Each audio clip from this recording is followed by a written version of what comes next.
Je vais vous parler du boson de Higgs assez rapidement et de l'intelligence artificielle et comment on l'utilise de plus en plus pour étudier le boson de Higgs et en général en physique des particules. Alors le boson de Higgs en cas de transparence, c'est juste impossible. Donc je plonge directement dans la matière à des échelles, d'abord l'échelle humaine, ensuite on plonge au niveau des cellules, au niveau des molécules, atomes, nucléons, et vite on va aux quarks. Des quarks up et down avec lesquels on fait donc les protons, les neutrons, donc les noyaux. Avec les électrons, ça suffit pour faire la matière usuelle.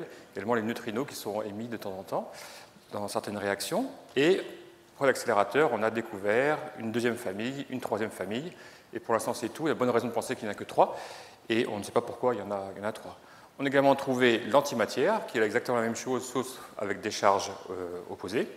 On ne sait pas non plus pourquoi le monde et l'univers même est visible, et au moins, dominé par la matière, et alors qu'au LHC, comme je vais vous expliquer, on fabrique aussi bien de la matière que de l'antimatière. D'autres particules, ce sont les vecteurs des forces. Le plus connu, c'est le photon, évidemment, le quanta de lumière, qui est le vecteur de la force électromagnétique. Également le gluon, pour la force forte, le ZW, force électrofaible. Sur ce tableau, il manque la gravitation, on n'en parle pas. La gravitation mécanique quantique se parle très mal, c'est un problème que Einstein a déjà commencé à essayer de résoudre à la fin de sa vie, et c'est toujours pas résolu. Et la clé de voûte de ce modèle standard, ce qu'on appelle le modèle standard, qui était conçu dans les années 60, c'est le boson de Higgs qui est responsable de la masse des particules. Alors comment on l'étudie? Donc ça, c'est une vue depuis le haut du Jura vers les Alpes. On voit le lac Léman, Genève, et il y a un tunnel de 27 km de circonférence, qui est le tunnel du LHC. Donc dans ce tunnel, il y a une expérience Atlas, que je vais vous montrer, et ce tunnel, il y a un accélérateur qui, comme son nom l'indique, accélère et fait rentrer en collision des protons à une énergie de 14 TeV, donc 14 000 GeV. Les particules, les protons, rentrent de chaque côté de l'expérience et rentrent en collision au beau milieu. Ça fait une sorte de petite explosion, il y a des particules qui partent dans toutes les directions, qui vont traverser successivement les différents détecteurs, qui sont comme des cylindres imbriqués, et laisser des signaux différents dans les différents cylindres. Plus schématiquement, donc, on ne fait pas entrer les collisions des protons pour les casser, voir ce qu'il y a dedans. Ça, on ne fait plus ça depuis longtemps. On se sert simplement de l'énergie cinétique des protons pour créer des particules, des nouvelles particules très massives, comme le boson de Higgs qui fait 125 GeV. Donc le GeV, vous savez, c'est à peu près la masse d'un proton. Donc on crée des particules, le boson de Higgs 125 GeV, ou des paires de quarks 177 GeV x 2, qui sont particules qui sont très instables et qui vont se désintégrer en cascade en nouvelles particules de plein de genres différents. Mais à la fin, ce qui reste, c'est des particules stables, suffisamment stables pour traverser le détecteur. Et ça n'a que 6 sortes. Et donc nous, ce qu'on voit, ce sont les particules à l'extérieur. Et tout le travail du physicien, c'est de faire des afférences pour, à partir de ces particules de l'extérieur, décider qu'est-ce qui se passe, comprendre ce qui se passe vraiment au niveau de la collision. Donc, voir le boson de Higgs, on ne peut pas le voir vraiment. Il se manifeste, suivant les canaux, par des petits excès d'événements dans des histogrammes. Donc là, quand je vais montrer, ce côté-là, donc ici, là, on a 3 excès dans 3 canaux différents, tous à 125 GeV, et c'est ce qui nous a permis, donc en 2012, d'annoncer la découverte du boson de Higgs. Et suite à ça, donc le fameux Higgs, donc Peter Higgs, a eu le prix Nobel avec François Englert, qui avait aussi contribué à la théorie, dont le nom est moins connu.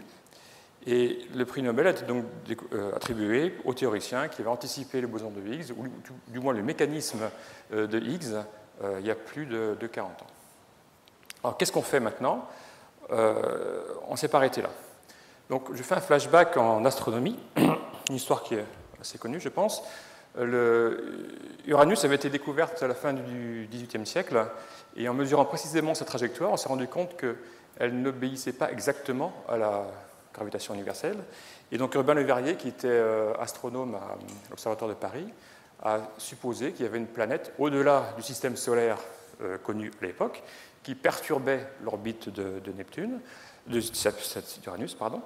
Et donc, après les calculs, il a dit, regardez par là, une région du ciel à peu près grande comme comme la Lune. Et en quelques semaines, effectivement, Neptune a été découverte. Donc nous, actuellement, on analyse le boson de Higgs en particulier comme étant la dernière particule découverte. On le mesure précisément pour essayer de trouver des déviations et avoir des indices de physique au-delà du modèle standard. Je switch sur la science artificielle en commençant très simple. Vous verrez la relation. La régression linéaire, pareil, ça date aux environs de 1800.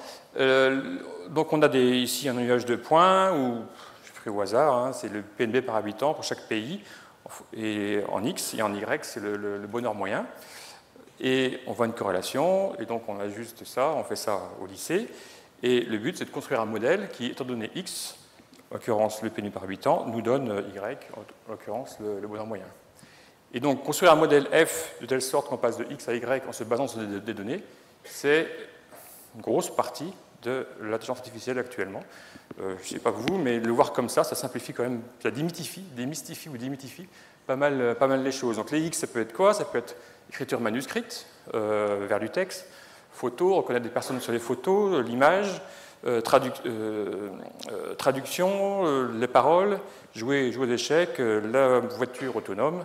Évidemment, sujet brûlant en ce moment, votre compte Facebook, quelles publicités seront les plus pertinentes, sur lesquelles vous êtes plus susceptible de cliquer. En informatique traditionnelle, on a un problème ou une solution. On code avec des boucles, des tests ici, si faire ci, sinon faire ça, etc., etc. Donc des règles logiques. En apprentissage automatique, qui est la majeure partie de l'intelligence artificielle et qui est en plein développement actuellement, ce ne sont pas des règles logiques, ce sont des règles d'apprentissage, et avec beaucoup de données, on arrive à résoudre le problème. Et l'occurrence, apprendre, c'est optimiser les paramètres de l'algorithme. Dans le cas de la régression linéaire, c'était deux paramètres, la pente et la donnée à l'origine. Pour les réseaux de neurones profonds, ça peut être que plusieurs millions, et c'est toute la difficulté de la chose. Donc des données, ça tombe bien, on en a beaucoup, on a environ 1 milliard par an. Alors, ce que vous voyez ici, c'est l'image d'une collision. Alors, sachant que ce n'est pas un appareil photo, c'est plutôt un détecteur qui donne des informations sur où sont passées les particules, où sont les dépôts d'énergie. La quantité d'informations est à peu près 1 mégaoctet par événement. On appelle ça un événement, une collision. 1 mégaoctet, c'est exactement la taille d'une photo ou d'un MP3. Et on en a 1 milliard, et on a également 1 milliard d'événements simulés. Comme ça a été dit ce matin par Sébastien Candel, on a vraiment besoin de la simulation pour comprendre ce qui se passe et pour ajuster nos modèles. Donc on a une grosse consommation d'événements simulés. Et ce qui est bien avec l'événement simulé, c'est qu'on sait ce qui se passe derrière, et c'est ce qui est important pour l'entraînement des algorithmes. Donc un premier algorithme que je vais introduire, il date d'il y a 20 ans, arbre de décision boosté, c'est très simple. En fait, si on a une dizaine de variables, alors on n'a plus que deux variables, on a une dizaine de variables, imaginez un espace à 10 dimensions, et on va simplement faire des sections successives dans les dimensions pour arriver à isoler les populations. Là, je vais chercher à séparer mon signal, donc le S, du bruit de fond B, et donc en scoopant successivement, je vais arriver à avoir des régions riches en signal ou riches en bruit de fond. Et ces arbres de décision boostées, on les utilise au LHC déjà depuis 2010, donc depuis le démarrage, et ça a contribué à la découverte du boson de Higgs. Donc là, j'ai mis un exemple. En abscisse, c'est la signification statistique, donc le degré de certitude pour l'observation du boson de Higgs, en écart standard. Donc 2 écarts standards, c'est 95%, 3, 99,8%. Et jusqu'à 5, quand on arrive à 5, on parle vraiment de découverte. Et 5, c'est 1 sur 3 millions. Là, on parle vraiment de découverte, on est sûr au sens physique, on n'est jamais sûr en physique, on n'est jamais sûr au sens mathématique. Et en longueur des flèches, je vous dis le gain obtenu avec cet algorithme d'arbre de décision, donc qui est pas mal. Alors, on peut le traduire comme étant un gain de 50% sur la quantité de données. Tout se passe comme si on avait 50% de données en plus. Alors, 50% de données en plus, ce n'est pas révolutionnaire, mais le lâcher a coûté 4 milliards d'euros. Donc tout de suite, ça fait une autre perspective. Et je dirais même que c'est presque criminel de ne pas utiliser un algorithme pour en extraire un maximum d'informations d'une installation aussi importante. Deuxième algorithme, c'est l'apprentissage profond. Donc là, c'est adapté à un espace encore plus grand, pas plus 10, mais plutôt 10 000. 10 000, par exemple, une image de 100 pixels par 100 pixels. Et chaque pixel est une des entrées à gauche. Et ensuite, les différentes couches vont combiner, chaque couche va combiner la couche précédente avec des poids qui vont être différents pour tous les neurones. Donc un nombre de poids qui va être très important. Et à la fin, on sort, par exemple, cet exemple-là, une étiquette qui identifie qu'est-ce qu'il y a dans cette image. Donc un chat, une personne, un vélo. Et ce qu'on voit quand on essaie de comprendre comment l'algorithme marche, on voit que les neurones les plus basiques voient des éléments de détail du genre des bords, des coins, tandis que les neurones les plus loin vont voir des concepts plus évolués comme le chat ou la personne. Et pour nous, c'est un peu similaire. On a des données brutes qu'on doit combiner d'abord entre elles localement pour arriver à identifier des électrons, des muons, et anti-muons, anti-électrons, et ensuite combiner par étapes successives pour arriver au boson de Higgs. Donc on commence à utiliser ça. Donc le BDT que je vous ai montré d'abord, c'est vraiment rentrer dans les mœurs, on utilise un standard. Tout ce que je vous montre actuellement, c'est des choses, on commence à travailler dessus, et ça va prendre du temps. Je vais vous expliquer pourquoi ça va prendre du temps. Notre algorithme très récent, celui-là, c'est à peu près 2 ans que ça commence à se développer, ce sont les réseaux génératifs adversaires. Donc vous avez 2 réseaux. Alors, je ne suis pas fatigué de représenter les réseaux, c'est donc le G, qui est un générateur, dans lequel on met du bruit d'abord, et qui au départ va sortir du bruit. Et l'autre, qui est le discriminant, qui va comparer la sortie du générateur à des images réelles. Et le discriminant va en quelque sorte forcer le générateur à créer des images qui soient semblables à des images réelles. C'est assez difficile à faire. Il y a des progrès tous les mois, des nouveaux algorithmes qui sortent tous les mois, comme techniques qui sortent tous les mois, comment faire ça. Mais ça finit par marcher. Et après convergence, ce qu'on voit, c'est que le générateur est capable de générer des images qui semblent à des images réelles. Donc, dans le fond, c'est peut-être avec des images réelles. De près, vous voyez, par exemple, moi je montre celui-là, que ce bulldog a 3 oreilles et que ce caniche a 2 têtes. Donc, il y a encore du progrès à faire, mais il y a quand même, on sent qu'il y a quelque chose de vraiment important, vraiment intéressant dans cette technique. Alors, quel rapport avec ce qu'on fait? Je vous ai parlé de simulation. On est gros consommateur de simulation. En permanence, on a à peu près 200 000 processeurs, 200 000 cœurs de processeurs qui tournent en permanence dans le monde entier pour générer des événements, pour faire des simulations d'événements. Et ça, bon, c'est le maximum qu'on puisse faire. On a des besoins qui augmentent et il faut qu'ils soient assouvis, disons, avec la même puissance de calcul.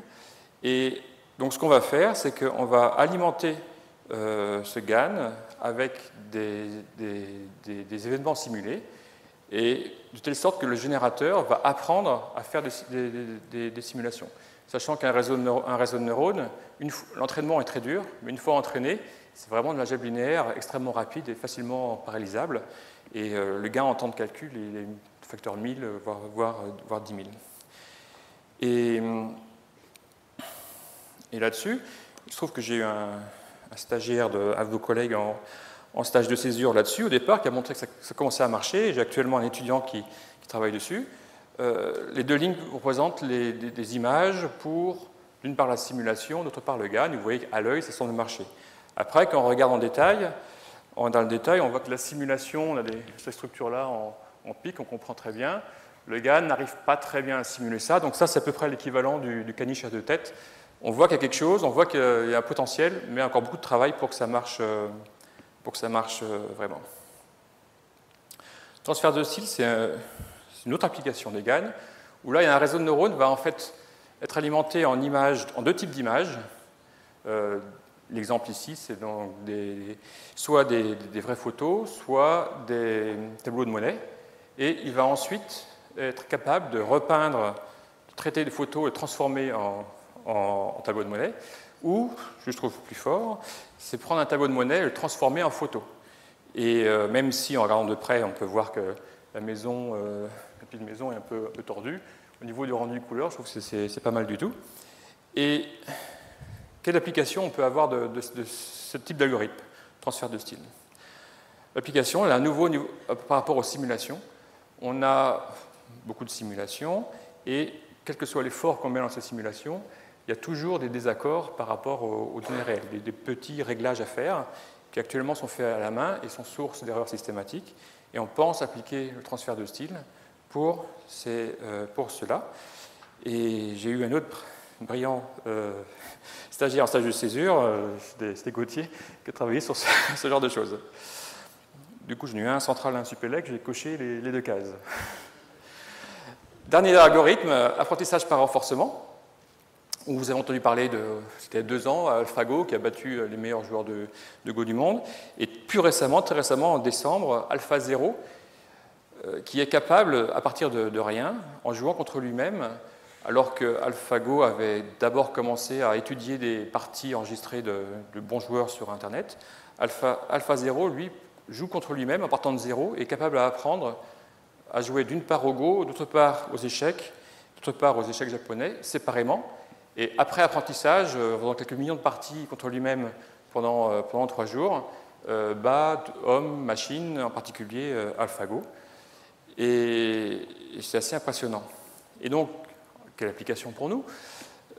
Quand on fait une expérience, on conçoit une expérience, on analyse les résultats, après ça marche pas, on en conçoit une autre expérience, etc. Le lâcher a été conçu dans les années 90 et tournera jusqu'en 2035. Donc une échelle de temps de 40 ans, donc c'est assez long quand même.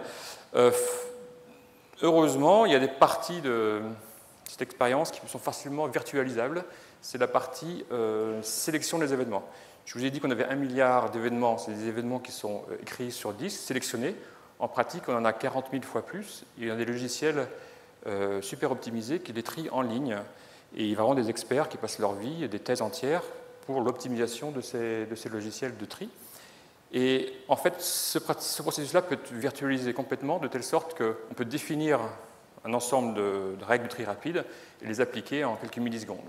Donc ce qu'on pense faire, c'est brancher, il y a des thèses qui sont commencées là-dessus, brancher un algorithme de reinforcement learning, apprentissage par renforcement, sur une simulation rapide du tri rapide pour arriver à trouver des nouvelles solutions de tri rapide. Et après, les experts vont aller regarder ces solutions-là, de la même manière qu'actuellement, les grands maîtres d'échecs regardent des parties d'AlphaZero pour essayer de trouver de nouvelles façons de jouer aux échecs. Donc j'ai fait 5 algorithmes différents, donc le 1 qui est utilisé en routine, 4 autres sont plus récents, et ça va prendre du temps pour que ce soit utilisé en réel. Pourquoi? Donc, en tant que chercheur, notre production, on produit des articles scientifiques, et ça ressemble souvent à ça. Donc celui-ci, c'est le premier grand article de mesure de la masse du boson de Higgs, avec les 2 grandes expériences. Donc il y a 6000 personnes qui signent cet article, et le résultat, c'est juste cette MH égale. Alors d'abord, c'est une mesure pratiquement pour 1000. Donc 2 ans avant, on avait juste découvert la particule. Après 2 ans, on la mesure au pour 1000 près. Et il y a ce terme-là, erreur systématique, dont on parle relativement peu dès qu'on fait une conférence, parce que c'est assez austère. Et en fait, en pratique, c'est 80% de notre temps, c'est évaluer les systématiques, contrôler les systématiques. C'est tout ce dont on n'est pas sûr. Donc ce qui est inconnu de façon connue, et ce qui est inconnu de façon inconnue. Et l'autre chose que je veux essayer de vous faire passer, c'est que si j'utilise un algorithme d'intelligence artificielle, je peux à la rigueur faire l'article moi-même, me convaincre moi-même, mais après, l'article est signé par mes 3000 collègues et qui doivent être convaincus que je sais ce que je fais. Et ils ne vont pas laisser passer, ils vont pas me croire sur parole, c'est sûr. Donc ça, c'est un exemple. Donc en fait, comment on fait? On poste l'article sur un site web interne, et après, tout le monde peut les lire et commenter. Et donc là, j'ai fait un copier-coller d'un exemple de suite de questions, et en particulier, question figure de 4, comment vous comprenez la tête de cet histogramme. Évidemment, si je fais ça, je ne veux pas dire « Ah ben ça, c'est l'algorithme qui a trouvé ça », je ne vais pas vous dire pourquoi, c'est impossible. On ne va pas me laisser passer ça. Et donc, il faut pouvoir vraiment comprendre tout ce qui se passe. Et après, il y a une réponse Bon, voilà, qui explique pourquoi la figure a cette tête-là. Et pour un article quelconque, on a facilement 200 pages de dialogue jusqu'à temps d'avoir un consensus entre ceux qui ont fait l'analyse. Ce n'est pas une personne toute seule, hein, c'est plutôt un groupe ça va de 3-4, et pour le Higgs, la masse du Higgs, c'est plutôt la centaine, avec un consensus avec tous les collaborateurs. OK. Et pourquoi c'est difficile? C'est parce qu'il y a plein d'éléments. Donc on a des théoriciens qu'on doit croire sur parole, on ne croit jamais sur parole, mais on doit pouvoir dire, suivant ce qu'ils nous disent, évaluer une petite erreur systématique. Il y a de la grosse mécanique, il y a des détecteurs qui sont en fait des prototypes, qui n'ont jamais servi à autre chose que dans cette expérience-là, avec en l'occurrence de l'argon liquide par exemple. Il y a de l'électronique qui peut être plus ou moins bien étalonnée, etc. Donc, il n'y a pas de boîte noire. On ne peut pas dire tout ça, ça devrait marcher. On doit vraiment, donc trust but verify, faire confiance. On ne peut pas tout faire nous-mêmes, mais vérifier, tous les inputs de notre analyse. Je ne sais pas pourquoi les sont dans cet ordre-là. Ah oui. Et donc, un des points clés, comment on fait ça? En fait, on ne démarre pas de zéro. On ne démarre pas de zéro. Et en particulier, ça c'est un histogramme qui a été obtenu en quelques semaines après le démarrage du lâcher, où en fait, en quelques semaines, on redécouvre un ensemble de particules, on balaye en fait 40 ans de physique des particules. Et donc en particulier, le boson Z ici, qui était prix Nobel Carlo Rubias et Mohamed Damer en 83, en 84, découverte en 83, c'est une poignée de Z, donc maintenant on en produit des millions, et ça on les aime bien parce qu'on connaît tout sur le Z, et donc on s'en sert comme source d'étalonnage de toutes nos mesures. Donc c'est une technique qu'on utilise, mais ce n'est pas la seule. Donc voilà, donc j'espère que vous avez convaincu qu'il y a beaucoup de promesses de l'intelligence artificielle pour le boson de Higgs, avec des algorithmes apparemment très puissants. Jusqu'où ça ira, on ne sait pas trop, mais c'est vraiment l'enjeu actuellement dans les prochaines années. Mais ce qui est sûr, c'est que les physiciens restent aux manettes. Merci.